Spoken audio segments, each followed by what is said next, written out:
Hi, I'm Lynn with Kansas Troubles Quilters, and for our final installment of our All Wound Up Quilt-Along, month 6, I have my two favorite quilters here, Joy Johnson and Lisa Smith, and they're the experts, so we're going to talk with them and get their expertise on how to finish your quilt top. Ladies?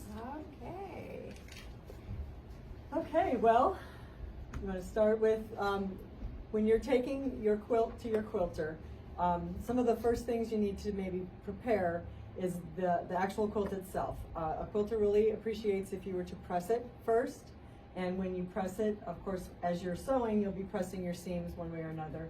But maybe pay attention to those seams and how they're pressed, whether it's toward a light area or something is bleeding through, and especially threads. Sometimes long threads can kind of peek through some of your lighter fabrics.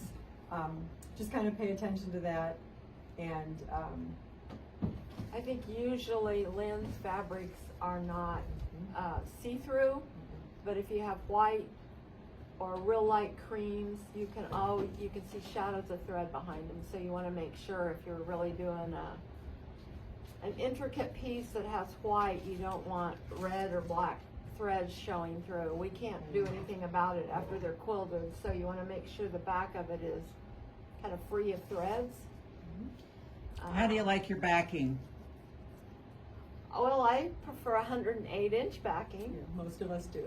Most quilters like it, but if you're going to piece it 45-inch, you can piece it, make sure your seams are going horizontal so that when we roll it on, we're rolling the seam horizontally with the quilt.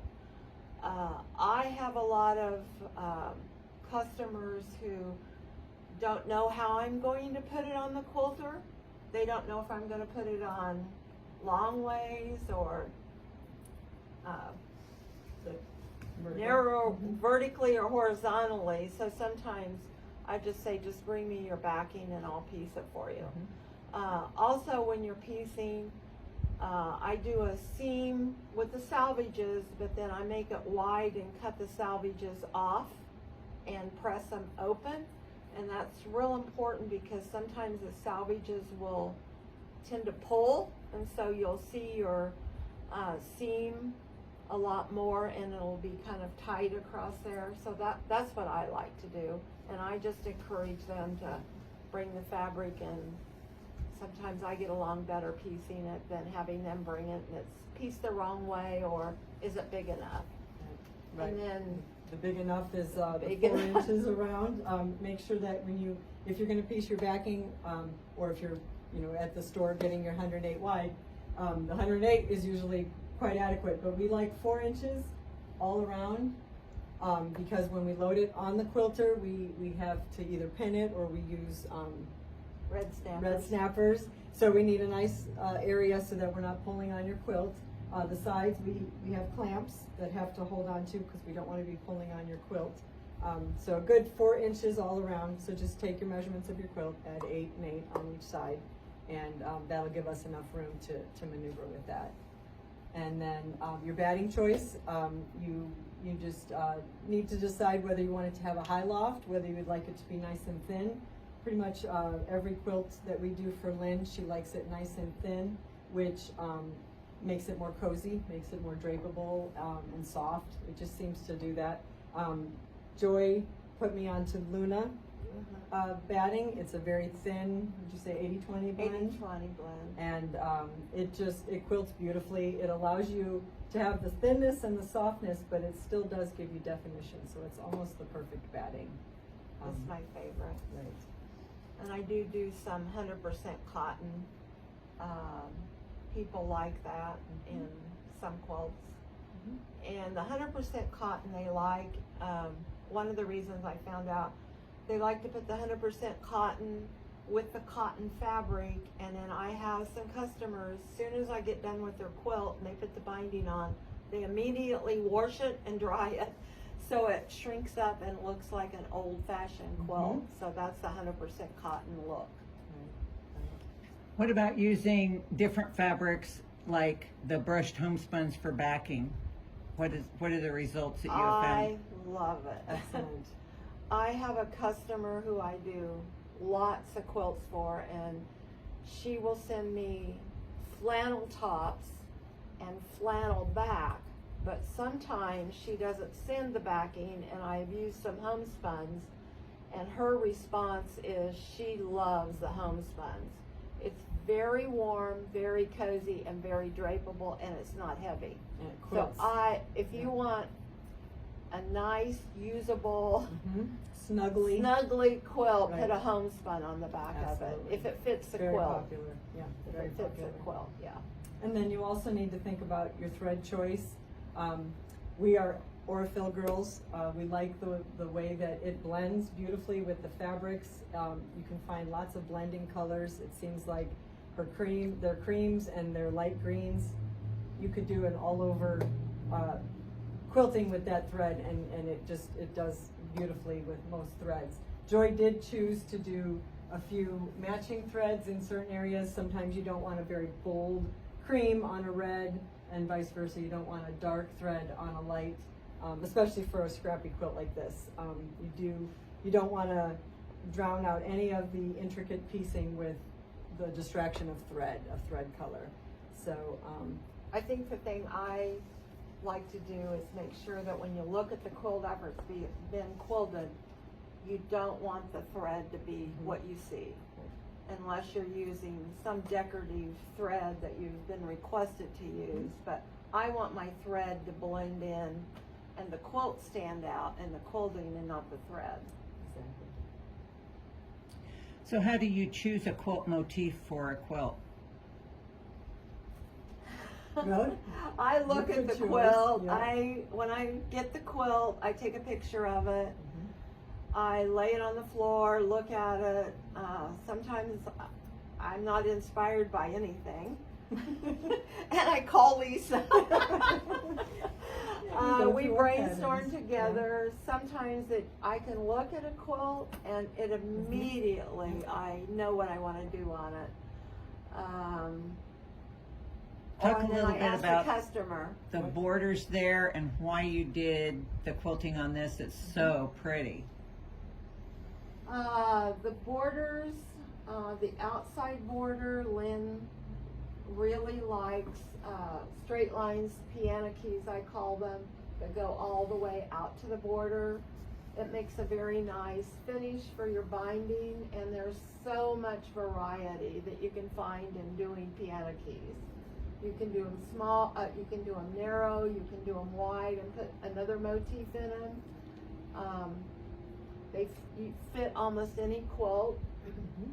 And then if I do straight lines here, then I try to do something, if it's a light border like this has got quite a bit of quilting, but it gives some movement. It's round, it's just not straight lines. And your time that it takes to do this will show up on the light fabric. This red, a lot of your quilting won't stand out, so don't take hours of quilting for a motif here that's never going to show. And then I like to do contrast between lines and some movement so that your whole quilt kind of goes together. Like there's a lot of lines here, so you want some curves and movement along the borders or even in the quilting here.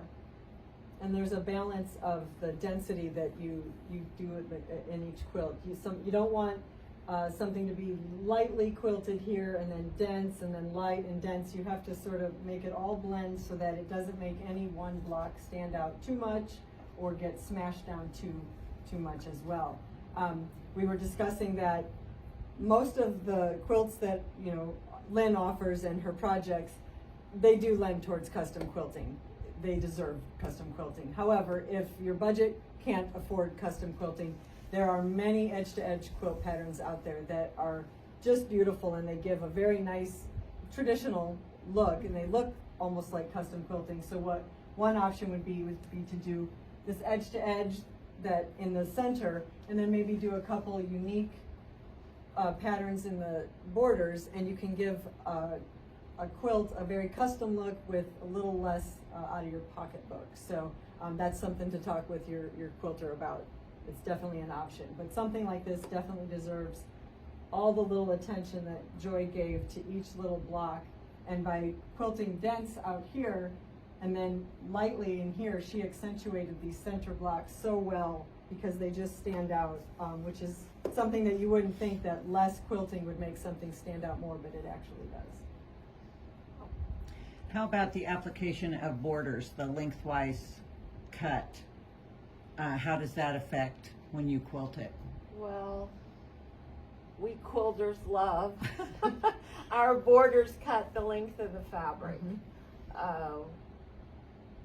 When we're rolling it, if you have wavy borders, they just don't go away when you put it on the quilter.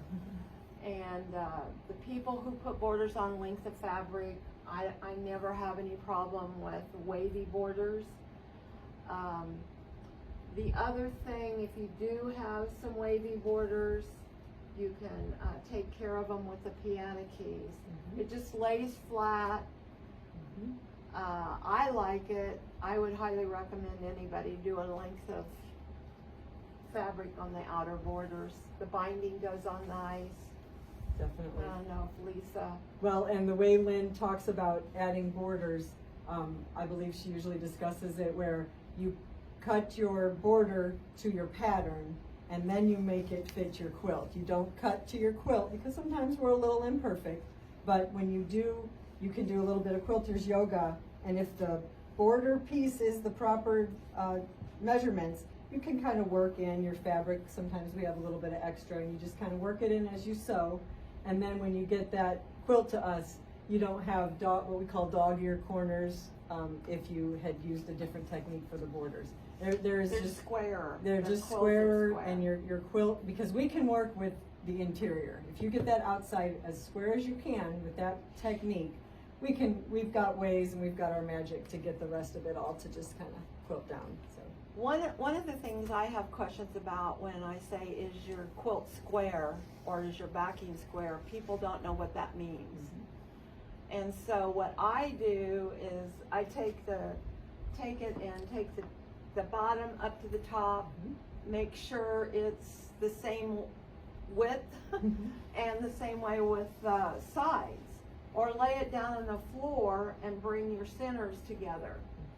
And if you're off an inch or so, we can't make that perfect. So that's what squaring it up is that you try to get your quilt as square as you can as you're piecing it. And then when you get your borders on, it should be square, but you need to, that's what squaring up a quilt is, and squaring up the backing. Thank you so much, ladies. Can you share with us what your favorite quilting motif is that you would use on every quilt? Oh my. I know, kind of caught you off guard there. I like circles, and I like cross-hatching. I do a lot of cross-hatching. I know Lisa has been real intent on doing a lot of circles, and she does some real unique circles. I love her circles. I like a lot of lines. One of my favorite is to take the piano key motif looking and not go clear to the edge, but leave like 1/8 of an inch here, and it just gives a different look. And you can't beat an echo. Right. For even if it's just a minuscule echo around, like flying geese, it just makes them jump out. So even if you can't think of what to do, a nice echo with a little bit of curve, you can't beat just echoing the pattern and just accentuating the pattern itself. And stitching in the ditch to define your block, so that your block really shines. Exactly. Well, thank you, Joy and Lisa. If you have any other questions for them, you can always post it on our Facebook page, and I'll get one of them to answer you. Thank you a lot. Watch for the next quilt along in 2025.